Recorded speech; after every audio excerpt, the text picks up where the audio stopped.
Good morning. मैं Sajith K Sachidanandan from Home Pastela Home Health Care. अभी आज हम जो डिस्कस करने जा रहे हैं होम हेल्थ केयर इंडस्ट्री के बारे में डिस्कस कर रहे हैं। होम हेल्थ केयर इंडस्ट्री क्या है, वो किस तरह से चल रहे हैं और उसमें किस तरह का चेंजेस चाहिए, ये सभी हम आगे आने वाला वीडियोस में और इस वीडियो में डिस्कस करेगा। होम हेल्थ केयर इंडस्ट्री ऐसा है जो हॉस्पिटल के बाद जो पेशेंट को जो केयर मिलना चाहिए आफ्टर हॉस्पिटल डिस्चार्ज, जैसे कोई पेशेंट स्ट्रोक हो गया, कैंसर हो गया, कोई भी तरह का बीमारी हुआ है, फिर उसके बाद जो डिस्चार्ज लेने के टाइम पे पेशेंट को घर पे भी वो फॉलो करना पड़ता है। काफ़ी पेशेंट को इंजेक्शन फॉलो करना पड़ता है, काफ़ी पेशेंट को ड्रेसिंग का ज़रूरत होता है। जैसे स्ट्रोक आया या कैंसर हुआ या कुछ भी तरह का, जैसे अल्जाइमर्स का पेशेंट है, पार्किंसन का पेशेंट है, इसी तरह का पेशेंट में लॉन्ग टाइम का रिक्वायरमेंट पड़ता है और केयर कंटिन्यू करने का। उसमें हम किस तरह से फॉलो करता है और किस तरह से फॉलो करना चाहिए, ये सभी हम आगे आने वाला 2-3 वीडियोस में भी डिस्कस करेगा। प्राइमरी हम यही देख लेता हूँ होम हेल्थ केयर इंडस्ट्री क्या है। एक डायरेक्ट वे में हम अगर ब्रीफ कर दिया तो हॉस्पिटल के बाद पेशेंट को कोई भी हेल्थ केयर का ज़रूरत पड़ता है, उसको होम हेल्थ केयर इंडस्ट्री में गिनाया जाता है। जैसे पेशेंट का डिस्चार्ज के बाद एम्बुलेंस का रिक्वायरमेंट पड़ रहे हैं और शिफ्टिंग करने के लिए स्टाफ का रिक्वायरमेंट पड़ रहे हैं, घर पे जाने के बाद इंजेक्शन का रिक्वायरमेंट पड़ रहे हैं, ड्रेसिंग का रिक्वायरमेंट पड़ रहे हैं, उसके लिए नर्सिंग स्टाफ चाहिए, फॉलोअप के लिए डॉक्टर्स चाहिए, फिजियोथेरापी चाहिए जो डेली एक्सरसाइज एक्टिविटी के लिए, और पेशेंट का साफ सफाई, जैसे पेशेंट को बाथरूम जाना है, अगर पेशेंट को नहलाना है, ये सभी के लिए केयर टेकर का रिक्वायरमेंट पड़ता है। पेशेंट को काफ़ी ज़्यादा मशीनरी का, जैसे ऑक्सीजन कंटिन्यू रखने वाला पेशेंट है तो ऑक्सीजन का रिक्वायरमेंट पड़ता है। कंटिन्यू मॉनिटरिंग का ज़रूरत है तो मॉनिटरिंग, जैसे बीपी, पल्स, सैचुरेशन, ये सभी देखने वाला जो पैरा मॉनिटर्स का ज़रूरत पड़ता है। बीपी अपैरेटस का, स्टेप का, ऐसा काफ़ी ज़्यादा ज़रूरत पड़ता है। अगर पेशेंट राइस ट्यूब खाना नाक से नाली से दे रहे, अगर दूसरा कोई भी पेट फीडिंग जैसा कुछ फीडिंग मेथड से दे रहे हैं तो उसके लिए सभी असिस्ट करने वाला, केयर करने वाला घर पे चाहिए।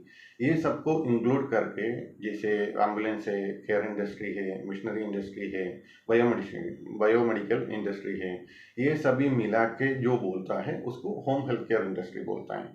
उसके अंदर पैथोलॉजी आ गया, बायोमेडिकल आ गया, एम्बुलेंस आ गया, मेडिकल्स आ गया, डॉक्टर्स का कंसल्टेशन आ गया, फिजियोथेरापी सेंटर आ गया, होम नर्सिंग केयर एजेंसीज आ गया, ये सब मिला के होता है।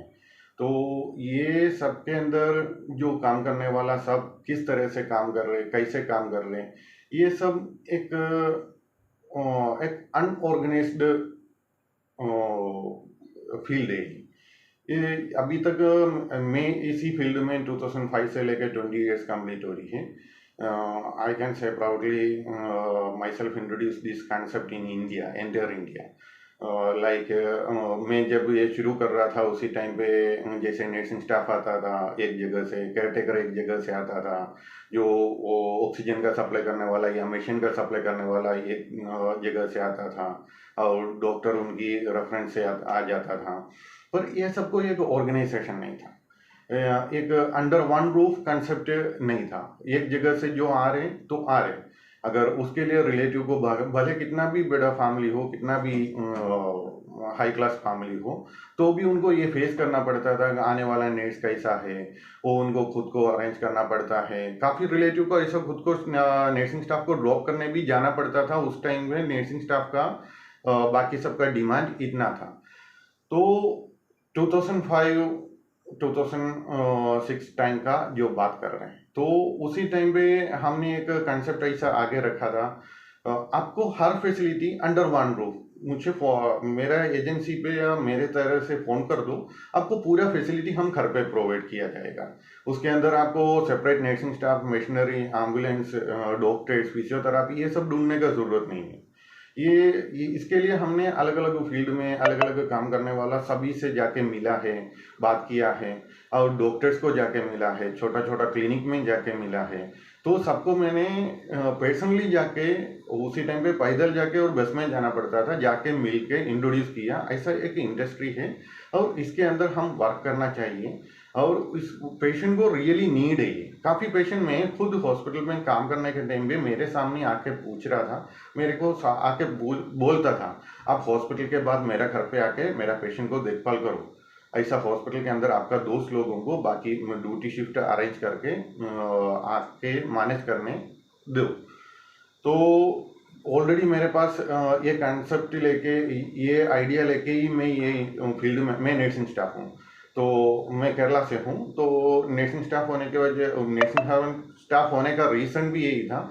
मेरे घर के बाजू में एक पेशेंट को एक्सीडेंट हुआ था, वो पड़ोसी था, तो उनको काफ़ी केयर का रिक्वायरमेंट पड़ा है। उस टाइम पे नर्सिंग स्टाफ लगाया और अलग अलग जगह पे जाके उनको बेड लेके आना पड़ा, उनका सर्जिकल आइटम्स लेके आना पड़ा, नाक से नली मतलब राइस ट्यूब लगाया हुआ था, उसके लिए फीडिंग देना, फीडिंग अरेंज करना, ये सब कुछ उसी टाइम पे मेरा एक 12th टाइम पे मेरे को देखने मिला। और बचपन से लेके मैं फैमिली के अंदर भी काफ़ी ज़्यादा पेशेंट बेड रिडन होने के बाद में जो लोगों को देखभाल किस तरह से करता है, वो लोग कैसे कॉम्प्लिकेशन को फेस करना पड़ता है, ये सब कुछ मैंने खुद देखा हुआ था। उसके अंदर मेरे को खुद को एक फीलिंग होता था इसके अंदर कुछ कुछ करना चाहिए, क्योंकि लोग परेशान होता है। ऐसा पूरा इंडिया में, पूरा दुनिया में कितना लोग परेशान होता है। इसी आइडिया के पीछे तो मैं नर्सिंग करने के लिए गया। नर्सिंग के बाद फैमिली को मुझे बाहर भेजने का था। मेरा काफ़ी ज़्यादा फैमिली, रिलेटिव्स, फ्रेंड्स, नेबर्स सब बाहर ही रहता है, तो मैं भी खुद उसी काम के उसी रास्ता में जाना चाहता था और खुद इधर आया। पढ़ाई के टाइम पे मेरे को समझ में आया, उसी टाइम पे जब हम पढ़ाई के लिए हॉस्पिटल में जाता था ट्रेनिंग के लिए, उसी टाइम पे अपने को बोलता था शुगर देने के लिए घर पे आ सकता है, ड्रेसिंग देने के लिए घर पे आ सकता है क्या, इंजेक्शन खाली चालू करके दे दो तो भी चलेगा। ये सब बहुत नॉर्मल बात है, तो इतना एक्सपर्ट का और इतना एक्सपीरियंस का ज़रूरत ही नहीं है। सब नॉर्मली हम एक बार देखे तो भी कर सकता था। उसी टाइम पे हमने शुरू किया और ऑलरेडी मुझे एक्सपीरियंस था और अपना घर के अंदर और पड़ोसी के पास भी काम किया हुआ लोगों का देखे, तो उसी टाइम से मैंने ये काम शुरू किया था। तो 2005 से लेके 2007 तक का अहमदाबाद का जो पीरियड है, उसके अंदर हमने खुद जाके सबको बात किया, सबको एक्सप्लेन किया और काफ़ी जगह पे मेरे को पॉजिटिव मिला, मेरे को नेगेटिव मिला। तो जो जो पॉजिटिव वाला था वो सब मैंने ले लिया। तो सबको एक सबके नंबर ले लिया। उसी टाइम पे नंबर लेके रखना और सबको फ़ोन करके कोऑर्डिनेट करना। एक जगह से एग्जाम्पल, एक हॉस्पिटल से पेशेंट डिस्चार्ज हो रही है, उसी टाइम से मैं फ़ोन पे लगे रहता था। उसको फ़ोन, एम्बुलेंस को पहले फ़ोन करके अरेंज करता है। नर्सिंग स्टाफ मैं खुद जाता था और मेरा कोई दोस्त जो फ्री बैठा है, नहीं तो रिसेंट पीरियड पे बैठा है, हॉस्पिटल छोड़ के बैठा है, वो लोगों को मैं फ़ोन करके अरेंज कर देता था। और केयर टेकर का जो सप्लाई करने वाला, उसी टाइम पे भी सप्लाई, हर चीज़ को सप्लाई करने वाला उसी टाइम पे भी फील्ड पे था। पर उसको एक रूफ के अंदर लाना, एक एजेंसी जैसा चलाना बहुत मुश्किल बात था उस टाइम। तो सब लोग अपना अपना फील्ड में मस्त था, कोई एक जगह पे आने के लिए रेडी नहीं था, नहीं तो दूसरे फील्ड में जाके परेशानी उठाने के लिए रेडी नहीं था। तो इसी तरह से मैं 1 घंटा 2 घंटे तक मेहनत करना पड़ता था। सब एजेंट, सर्जिकल को फ़ोन करना है, मिशनरी का फ़ोन करना है। पर 1-2 साल 3 साल का पीरियड के अंदर मैंने अच्छी तरह से ये ऑर्गेनाइज कर दिया। शुरुआत में मेरे को 3 घंटा, 4 घंटा, 5 घंटे का टाइम, कभी 1 दिन का भी टाइम लेता था, क्योंकि ये सब उसी टाइम पे इतना अवेलेबल नहीं था। तो उसके बाद वो पीरियड को मैं मेरा एक्सपीरियंस बोल रहे हैं। आज 100+ एजेंसीज फील्ड में वर्किंग है, हर सेक्टर के अंदर, और हर चीज़ सप्लाई करने वाला आजकल सब लोग सब सप्लाई करता है, क्योंकि 20 ईयर्स निकल चुका है। तो आज के दिन का बात नहीं बोल रहे, पर सब मेरा एक्सपीरियंस के अंदर से मैं जस्ट डिस्कशन चल रहे हैं और मैं जस्ट बोल रही इसके अंदर आगे क्या कर सकता है, पहले क्या चल रहा था, अभी क्या चल रहा है।